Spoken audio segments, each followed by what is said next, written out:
এই যে শবে বরাত আসছে, ভাগ্যে ভালো কিছু লেখা হয় শবে বরাতে, এই বিশ্বাস থেকে হুমড়ি খেয়ে মানুষ মসজিদে আসে, ঠিক না ঠিক? ভাগ্যে ভালো কিছু লেখা হয় কবে? একটা হলো মানুষের সৃষ্টিরও 50,000 বছরে আল্লাহ তাআলা ভাগ্য নির্ধারণ করেছেন। আরেকটা হলো প্রতি বছর যেই রাতে আল্লাহ কোরআন নাজিল করেছেন, আল্লাহ সূরা দুখানে বলেছেন সেই রাতে অর্থাৎ লাইলাতুল কদরে আল্লাহ তাআলা সব গুরুত্বপূর্ণ বিষয় ধার্য করেন।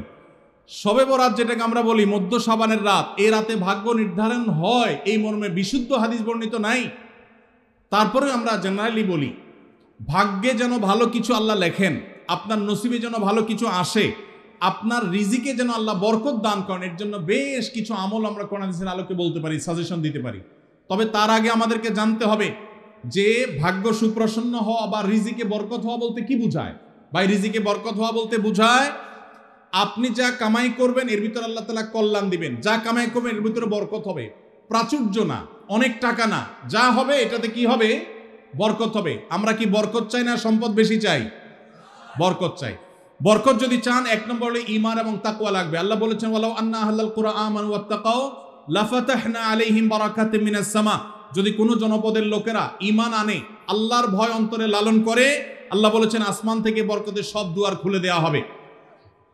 এজন্য ভাই, ঈমান যদি থাকে, তাকওয়া যদি থাকে, গুনাহমুক্ত জীবন গড়ার সংকল্প যদি থাকে, বরকত আসবে জীবনে। নাম্বার 2, ইস্তেগফার বেশি বেশি করলে আল্লাহ বলেছেন সূরা নূহের মধ্যে, যদি কেউ ইস্তেগফার করে, নূহ আলাইহিস সালাম তার জাতিকে বলেছেন ফাকুল তুস্তাগফিরু রাব্বাকুম ইন্নাহু কানা গাফফারা ইউরসিলিস সামাআ আলাইকুম মিদরারা ওয়া ইমদিদুকুম বিআমওয়ালিন ওয়া বানিন ওয়া ইয়াজআল লাকুম জান্নাতিন ওয়া ইয়াজআল লাকুম আনহারা।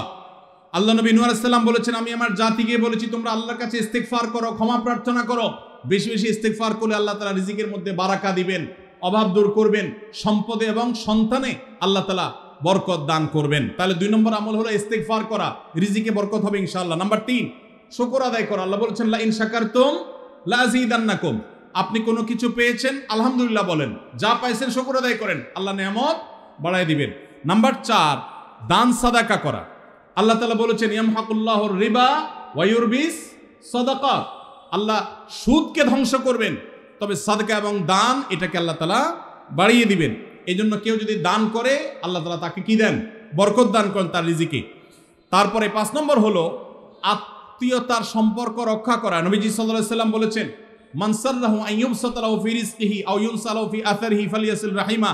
যে ব্যক্তি চায় তার আত্মীয়তার সম্পর্কে, যে ব্যক্তি চায় তার হায়াতে বরকত হোক, তার রিজিকে বরকত হোক, সেই জন্য আত্মীয়তার সম্পর্কের সাথে সম্পর্ক ভালো রাখে, আত্মীয়দের সাথে অর্থাৎ রক্ত সম্পর্কে আত্মীয়দের সাথে যেন সম্পর্ক কানেক্টেড রাখে, বিচ্ছিন্ন না করে, তাহলে তার রিজিক এবং হায়াতে বরকত হবে। এবং সর্বশেষ আরেকটা আমল বলতে চাই, সেটা হলো খাবারের ক্ষেত্রে একত্রিত হয়ে বসে খাবার খাওয়া। এই সুন্নত আমাদের সমাজ থেকে বিদায় হয়ে গেছে, আমরা অনেকে জানি না। আবু দাউদের একটি হাদিস বর্ণিত হয়েছে, নবীজি সাল্লাল্লাহু আলাইহি সাল্লামের কাছে এক ব্যক্তি বললেন হে আল্লাহর রাসূল, আমরা খাই কিন্তু অনেক খাওয়ার পরেও পরিতৃপ্ত হই না, পেট ভরে না, খাবারের চাহিদা পরিপূর্ণ মিটে না, কারণটা কি? নবীজি সাল্লাল্লাহু আলাইহি সাল্লাম বলেছেন তোমরা সম্ভবত আলাদা আলাদা প্লেটে খাও, আলাদা আলাদা সিঙ্গেল খাও। তখন নবীজি সাল্লাল্লাহু আলাইহি সাল্লাম বলেছেন তোমরা সবাই একসাথে খানা খাবে, আল্লাহ তাআলা তোমাদের খাবারে বরকত দান করবেন। একসাথে খানা খাবে এবং বিসমিল্লাহ বলে খাবে, এই 2টা কাজ করলে আল্লাহ তাআলা তোমাদের খাবারে বরকত দান করবেন। এজন্য ভাইরা, বাসা বাড়িতে এক প্লেটে স্বামী স্ত্রী 2 জন আছেন, এক প্লেটে খাবেন।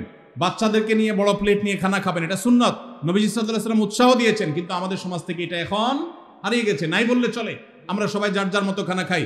এজন্য এই কাজটাও আমাদের আমলে, আমাদের রিজিকে, আমাদের হায়াতে বরকত এনে দিবে ইনশাআল্লাহ।